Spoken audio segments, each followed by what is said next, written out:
ಇನ್ನು ಕರ್ನಾಟಕ ಬಿಜೆಪಿ ರಾಜ್ಯಾಧ್ಯಕ್ಷರ ಆಯ್ಕೆ ವಿಚಾರ ಇದೇನು ಬಹಳ ಕಗ್ಗಂಟಾಗ್ಬಿಟ್ಟಿದ್ಯಾ ಅನ್ನುವಂತ ಗೊಂದಲ ಪಕ್ಷದ ಕಾರ್ಯಕರ್ತರಲ್ಲೇ ಮೂಡ್ತಾ ಇದೆ.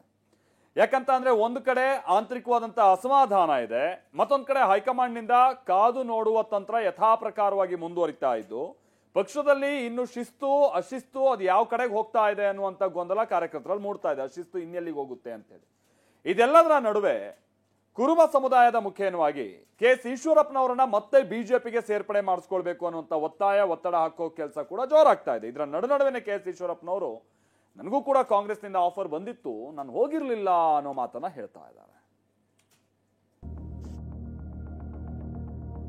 ಪಾರ್ಟಿಗೆ ಬರೋದು ಬಿಡೋದು ಈಶ್ವರಪ್ಪನವ್ರಿಗೆ ಸಂಬಂಧಪಟ್ಟಿದ್ದು. ಭಾರತೀಯ ಜನತಾ ಪಾರ್ಟಿ ಬಿಟ್ಟು ಇನ್ನೆಲ್ಲೋಗ್ಲಿ ನಾನು. ತಗೊಳೋದು ಬಿಡೋದು ಪಾರ್ಟಿಯ ಹೈಕಮಾಂಡ್ಗೆ ಬಿಟ್ಟಿದ್ದು. ಆ ಹಿರಿಯರುಗಳು ಕೂಡ ನನ್ನ ಬಗ್ಗೆ ಯೋಚನೆ ಮಾಡ್ತಾ ಇದ್ದಾರೆ ಅಂತ ನನ್ನ ಗಮನಕ್ಕೂ ಬಂದಿದೆ. ನನ್ನ ಜೀವ ಇರದೆ ಭಾರತೀಯ ಜನತಾ ಪಾರ್ಟಿನಲ್ಲಿ, ನನ್ನ ಜೀವ ಇರದೆ ಭಾರತೀಯ ಜನತಾ ಪಾರ್ಟಿನಲ್ಲಿ, ನನ್ನ ಜೀವ ಇರದೆ ಭಾರತೀಯ ಜನತಾ ಪಾರ್ಟಿನಲ್ಲಿ.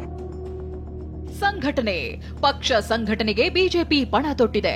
ಇದರ ಭಾಗವಾಗಿಯೇ ಅರವಿಂದ್ ಲಿಂಬಾವಳಿ, ಬಿಜೆಪಿ ರಾಜ್ಯಾಧ್ಯಕ್ಷ ಬಿವೈ ವಿಜಯೇಂದ್ರ ಒಟ್ಟಾಗಿ ಕಾಣಿಸಿಕೊಂಡಿದ್ರು.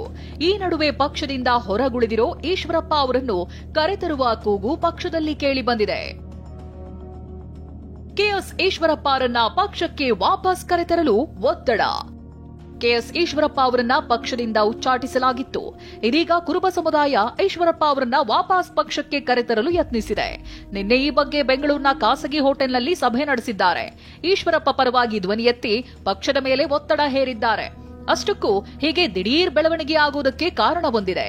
ಅದೇನೆಂದ್ರೆ ಲೋಕಸಭಾ ಚುನಾವಣೆಯಲ್ಲಿ ಕುರುಬ ಸಮುದಾಯಕ್ಕೆ ಒಂದೇ ಒಂದು ಸೀಟು ಸಿಗದಿರೋದು, ಜೊತೆಗೆ ಜಿಲ್ಲಾ ಪಂಚಾಯಿತಿ ಮತ್ತು ತಾಲೂಕು ಪಂಚಾಯಿತಿ ಚುನಾವಣೆಯಲ್ಲಿ ಪ್ರಾತಿನಿಧ್ಯ ಕಡಿಮೆಯಾಗಿರುವುದು. ಕುರುಬ ಸಮುದಾಯ ಒತ್ತಡ ಹಾಕ್ತಿರೋ ಬಗ್ಗೆ ಈಶ್ವರಪ್ಪ ಪ್ರತಿಕ್ರಿಯಿಸಿದ್ದಾರೆ. ನಾನು ಬಿಜೆಪಿ ಬಿಟ್ಟು ಎಲ್ಲಿಗೆ ಹೋಗ್ಲಿ ಅನ್ನೋ ಮೂಲಕ ಪಕ್ಷ ಸೇರುವ ಒಲವು ತೋರಿಸಿದ್ದಾರೆ. ಭಾರತೀಯ ಜನತಾ ಪಾರ್ಟಿ ಬಿಟ್ಟು ಇನ್ನೆಲ್ಲೋಗ್ಲಿ ನಾನು. ನನ್ನ ಜೀವ ಇರದೆ ಭಾರತೀಯ ಜನತಾ ಪಾರ್ಟಿನಲ್ಲಿ. ನೋಡೋಣ, ನಾನು ಕೆಲವ್ರ ಹತ್ರ ಮಾತಾಡಬೇಕು, ಹಿರಿಯರ ಹತ್ರ ತಂದ್ಕೊಂಡಿದ್ದೀನಿ. ಆ ಹಿರಿಯರುಗಳು ಕೂಡ ನನ್ನ ಬಗ್ಗೆ ಯೋಚನೆ ಮಾಡ್ತಾ ಇದ್ದಾರೆ ಅಂತ ನನ್ನ ಗಮನಕ್ಕೂ ಬಂದಿದೆ. ನೋಡೋಣ, ಕೂತು ಚರ್ಚೆ ಮಾಡಿ ಅದಕ್ಕೊಂದು ರೂಪ ಬರುತ್ತೆ. ಇತ್ತ ವಿಧಾನಸಭೆ ವಿಪಕ್ಷ ನಾಯಕ ಅಶೋಕ್ ಕೂಡ ಈಶ್ವರಪ್ಪ ಮರು ಸೇರ್ಪಡೆಗೆ ಗ್ರೀನ್ ಸಿಗ್ನಲ್ ಕೊಟ್ಟಿದ್ದಾರೆ.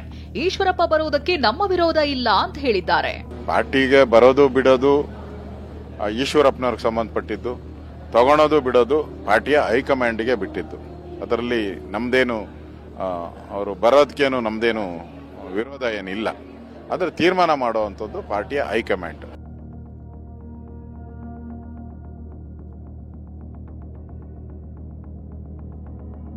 ಇನ್ನು ಬಿಜೆಪಿ ರಾಜ್ಯಾಧ್ಯಕ್ಷ ಚುನಾವಣೆ ನಡೆಸಲು ಸಂಧಾನ ಸರ್ಕಸ್ ನಡೆಯುತ್ತಿದೆ.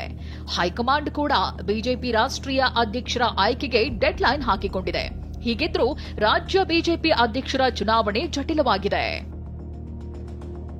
ಜುಲೈ 21ರಿಂದ ಸಂಸತ್ ಮುಂಗಾರು ಅಧಿವೇಶನ ಆರಂಭವಾಗುತ್ತೆ. ಈ ಅಧಿವೇಶನಕ್ಕೂ ಮುನ್ನ ಬಿಜೆಪಿ ರಾಷ್ಟ್ರೀಯ ಅಧ್ಯಕ್ಷರ ನೇಮಕಕ್ಕೆ ಹೈಕಮಾಂಡ್ ತಯಾರಿ ಮಾಡಿಕೊಳ್ಳುತ್ತಿದೆ. ಆದರೆ ಈವರೆಗೂ ಬಿಜೆಪಿ ರಾಜ್ಯ ಘಟಕದ ಅಧ್ಯಕ್ಷರ ಆಯ್ಕೆ ಪ್ರಕ್ರಿಯೆ ಪೂರ್ಣಗೊಂಡಿಲ್ಲ.